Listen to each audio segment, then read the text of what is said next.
पंडित जी। अरे मैं अपने बाग कमाली, मोरी उमरिया बाली बाली, मोरी उमर।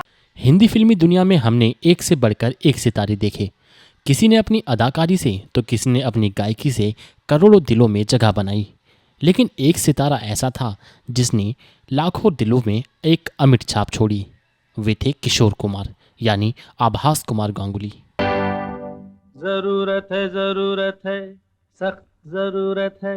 क्यों नहीं, दुकानदार माल तोल के देखता है, कथाई बकरे को टटोल के देखता है, मारवाड़ी तिजोरी खोल के देखता है। फिर आप क्यों नहीं अपने होने वाले दामाद को अच्छी तरह से देखें? 2012 में रणबीर कपूर की एक फिल्म आई थी जिसका नाम था बर्फी। उसके रिलीज के बाद उन्होंने घोषणा की थी कि वो किशोर कुमार की बायोग्राफी बनाने जा रहे हैं। डायरेक्टर अनुराग बासु ने भी इसकी पुष्टि की थी, लेकिन इसके बाद इस फिल्म को लेकर कोई भी अपडेट नहीं मिली। फिर 2017 में जब रणबीर कपूर एक पॉडकास्ट में आए तब उन्होंने बताया कि किशोर कुमार की ज़िंदगी के कुछ ऐसे कंट्रोवर्शियल पहलू हैं जिसके कारण इस बायोग्राफी को बनने में देरी हो रही है।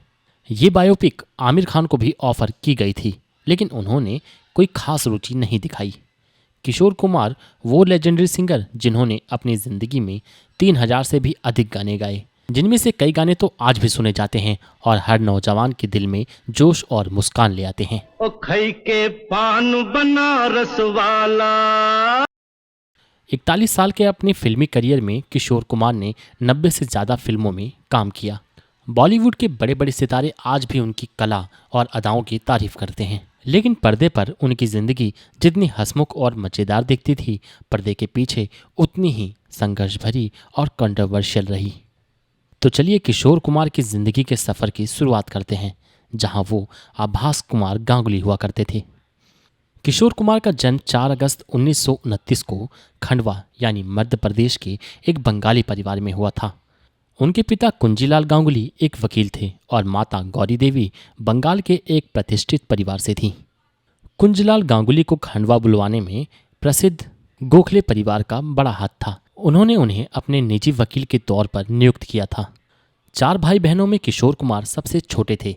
सबसे बड़े थे अशोक कुमार, फिर बहन सती देवी और फिर अनूप कुमार, और सबसे छोटे थे किशोर कुमार। जब किशोर कुमार बहुत छोटे थे तब तक अशोक कुमार हिंदी फिल्म इंडस्ट्री में एक चमकते सितारे बन चुके थे। सुनो रे बच्चों सुनो, जो मेरे साथ सिनेमा जाना चाहता है वो यहाँ आ जाए, वरना मैं जा रहा हूँ। कहते हैं एक बार अशोक कुमार मुंबई से अपने घर खंडवा वापस आए। माँ ने बड़े बेटे के आने की खुशी में स्वादिष्ट खीर बनाई। पहला कटोरा अशोक कुमार को दिया गया। ये देखकर किशोर कुमार नाराज हो गए और बोले, माँ, ये कौन अनजान आदमी आ गया है जिसे तुम मुझसे भी ज़्यादा प्यार कर रही हो? मुझे प्यार नहीं करती हो क्या? माँ ने मुस्कुराया और कहा, बेटा ये तुम्हारे बड़े भाई अशोक कुमार हैं। तभी किशोर कुमार को पता चला कि उनके एक बड़े भाई भी हैं जो मुंबई में फिल्मों में काम करते हैं। किशोर कुमार के बचपन का एक मशहूर किस्सा है। बचपन में उनका गला बहुत ही खराब और बेसुरा था, लेकिन एक दिन खेलते हुए उनकी पैर की उंगली कट गई। उसका गला बड़ा ही खराब था, बड़ा ही कर्कश था। जब आया था, मैं कॉलेज से आया तो उसे देखा कि उसे बोलता नहीं बराबर है, खांसता रहता था हमेशा। तो मैं कहा, माँ ये इसको गले में क्या? बोले पता नहीं बेटा क्या हुआ, पता नहीं अच्छा होगा कि नहीं। बात बराबर नहीं करता था, खांसता रहता था। इत्तेफाक क्या हुआ कि उस वक्त एक एक्सीडेंट हुआ उसके पैर में, यानी उसकी छोटी उंगली थी ना, बीच की टो की उंगली कट के निकल गई। वो मेरे पिताजी ने संभाल के उसको स्पिरिट बोतल में रख दिया था कि भाई जोड़ सकते कि नहीं।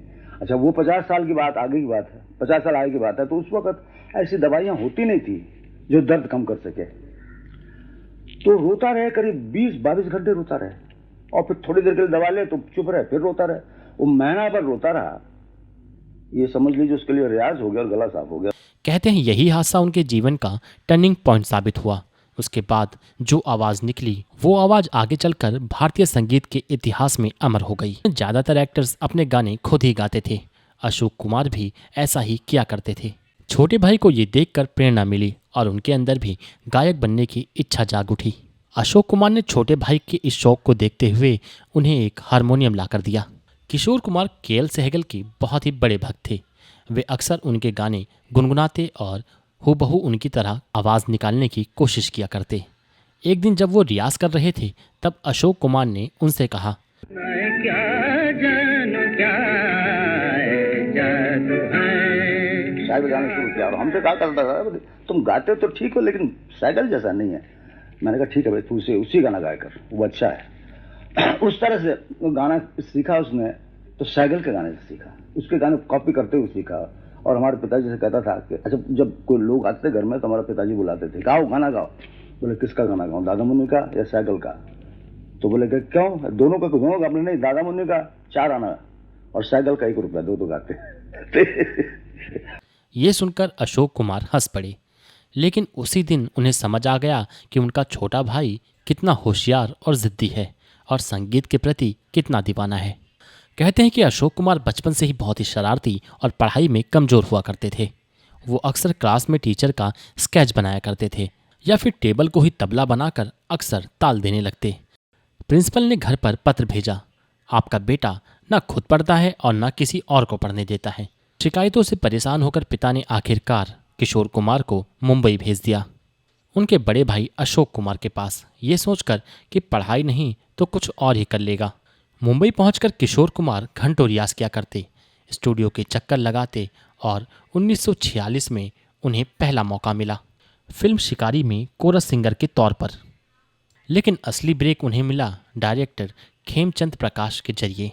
दरअसल हुआ ये कि एक दिन खेमचंद प्रकाश अशोक कुमार जी से मिलने आए और किशोर कुमार जी उस समय रियाज कर रहे थे। जब खेमचंद प्रकाश जी ने उनको देखा और उनकी आवाज़ सुनी तो अशोक कुमार से बोले कि ये लड़का एक दिन बहुत आगे जाएगा।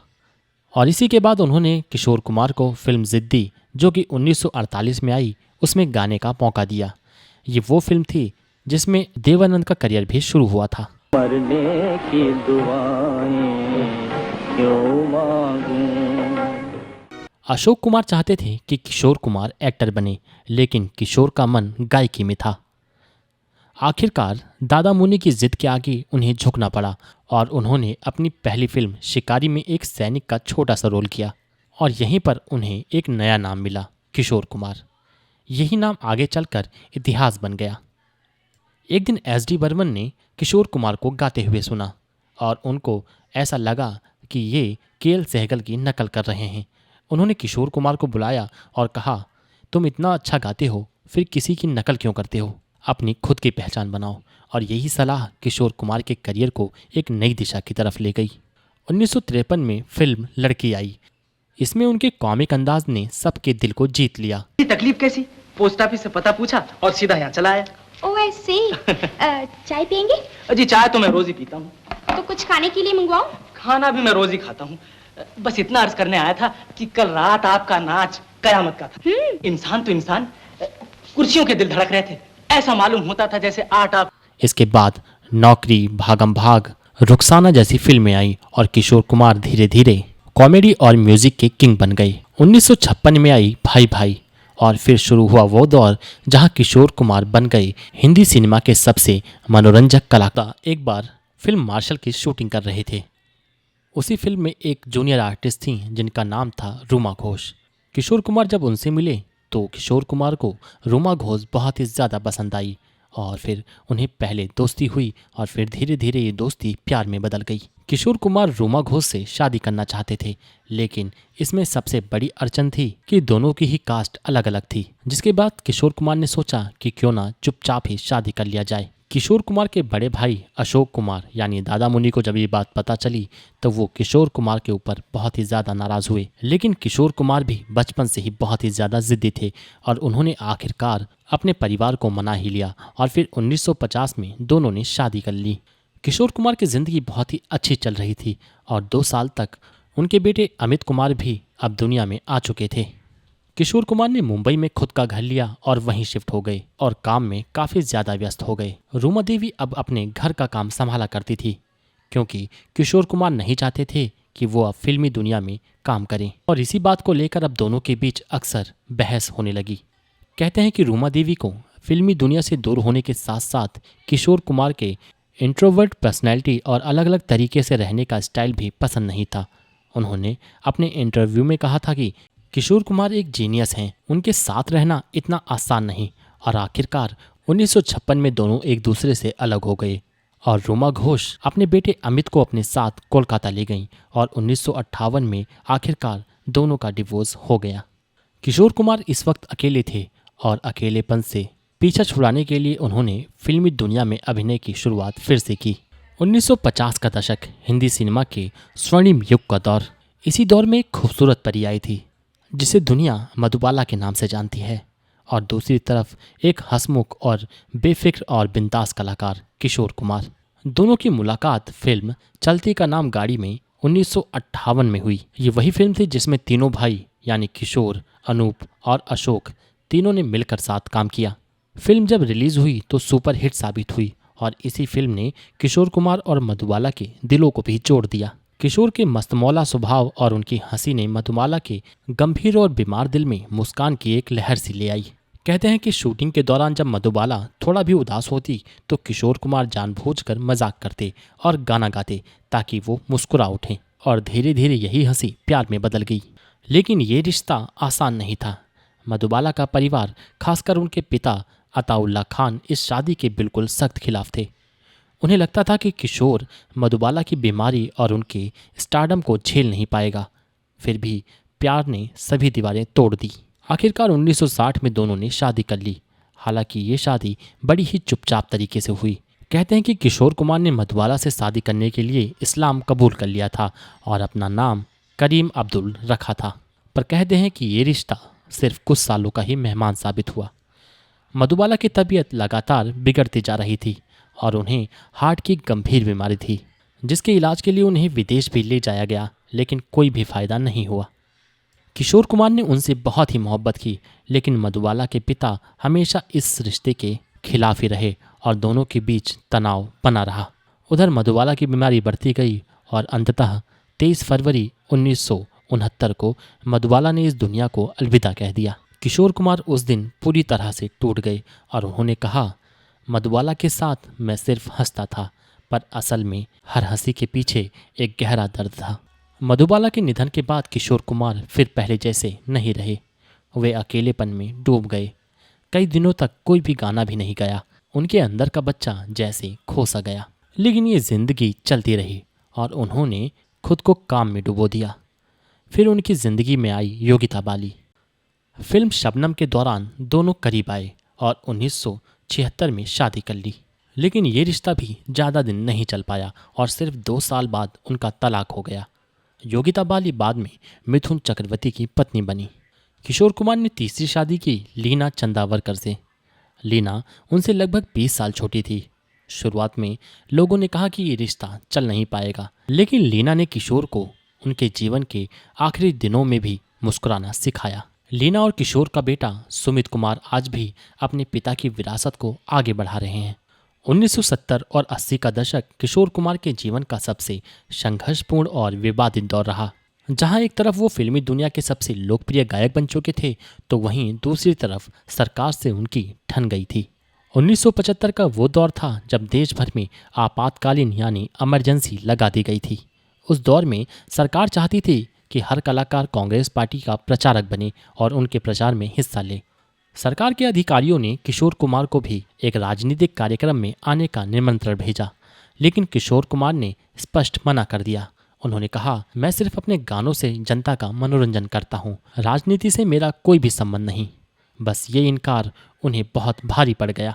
नतीजन सरकार ने उन्हें ऑल इंडिया रेडियो और दूरदर्शन पर किशोर कुमार के सभी गानों पर बैन लगा दिए। उनके गाने अब प्रसारित नहीं किए जाते थे। उनका नाम और साथ ही कुछ और कलाकारों का नाम भी सरकारी ब्लैक लिस्ट में डाल दिया गया। लेकिन दोस्तों, कहते हैं ना कि सच्ची कला को कोई भी दबा नहीं सकता। जनता ने उनके रिकॉर्ड्स और कैसेट्स और फिल्मों को देखना और सुनना बंद नहीं किया, बल्कि लोग उनके और भी बड़े प्रशंसक बन गए। 1977 में जब आपातकाल खत्म हुआ तो किशोर कुमार का नाम फिर से हर दिल में गूंज उठा और उन्होंने बाद में कई हिट गाने भी दिए, जैसे पल पल दिल के पास, चला जाता हूँ किसी की धुन में, रूप तेरा मस्ताना, मेरा जीवन कोरा कागज़। उनकी आवाज़ हर हीरो के लिए फिट बैठती थी। मेरे नैना सा प्यार दीवाना होता है।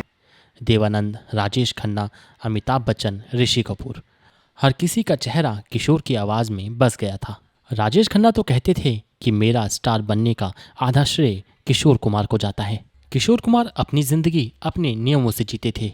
वो ना तो किसी अवार्ड शो में जाते थे और ना परवाह करते थे किसी भी पॉलिटिक्स की। कहते हैं कि वो अक्सर अपने खंडवा के पुश्तैनी घर को बार बार याद किया करते थे और कहते थे कि एक दिन मैं वहीं लौट जाऊंगा, पेड़ों की छाँव में, जहाँ बस शांति ही शांति है।